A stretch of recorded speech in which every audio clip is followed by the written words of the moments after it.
Hi everybody, this is Senthil S. Kumar. Today we will go through renew the enterprise architecture and what is enterprise architecture and what are the samples of the enterprise architecture modernization. What is an enterprise architecture?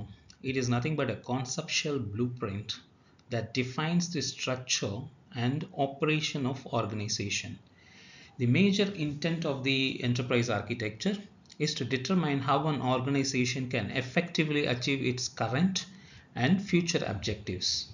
It involves the practice of analyzing, planning, designing, and eventually implementation of analysis on an enterprise. Enterprise architecture helps business going through the digital transformation. So EA is quite important for the digital transformation as well, and also it focuses on bringing both legacy and processes together in an attempt to form a seamless environment.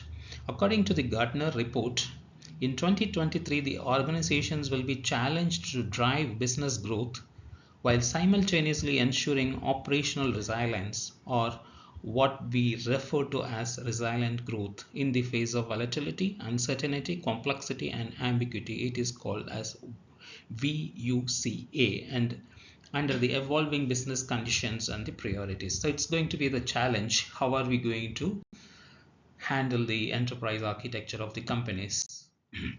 Basically, TOGAF is the current architecture framework followed by many of the companies. This is the framework where we will start with the principles, vision, requirements, and the preliminary side of it, and on the architecture vision and the architecture requirements.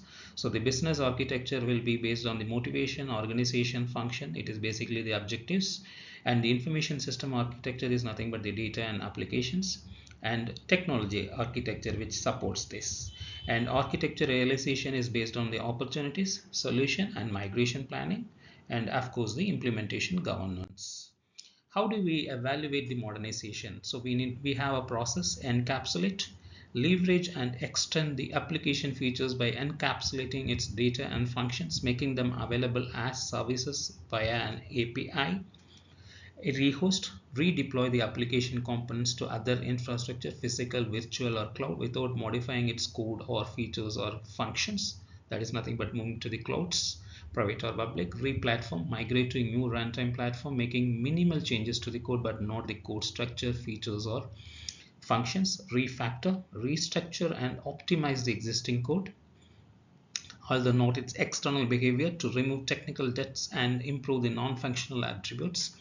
Re-architect, materially alter the code to shift it to the new application architecture and exploit new and better capabilities. Rebuild, redesign or rewrite the application component from scratch while preserving its scope and specification.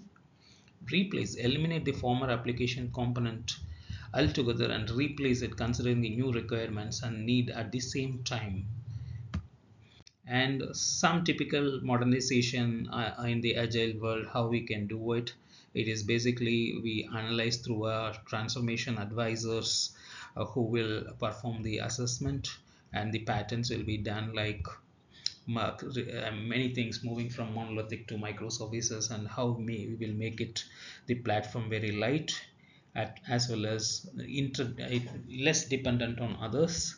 So the interdependency factor will get reduced using the microservices, and how we deploy these under the container platform, whether it is public or private clouds. Sample architecture. This is the banking sector. You can see the access control, single, multi, and secure STP, and how the access points are also given: self-service or shared or assisted service using the mobile banking, internet banking, ATM, branch, and also the access method, and how the APIs are aligned, and how the enterprise services and product processes like onboarding to the deposits, loans, cards, debt management, and how it is encapsulated in the architecture. You can see the foundation services like alerts, events, analytics, bots are laid out at the bottom of the architecture. This is the sample in the banking sector.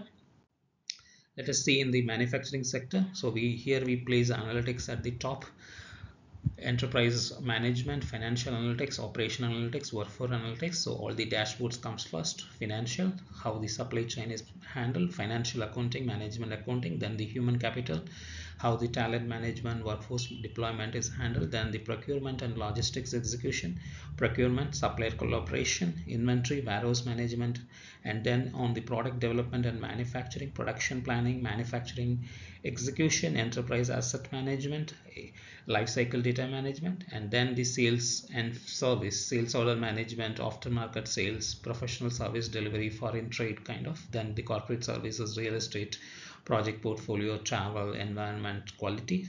Then how is it handled in the SAP? This is a sample SAP thing, people integration, information process integration, application platform kind of. So this is a high level model architectures we discussed, and the layers of architecture we covered in this.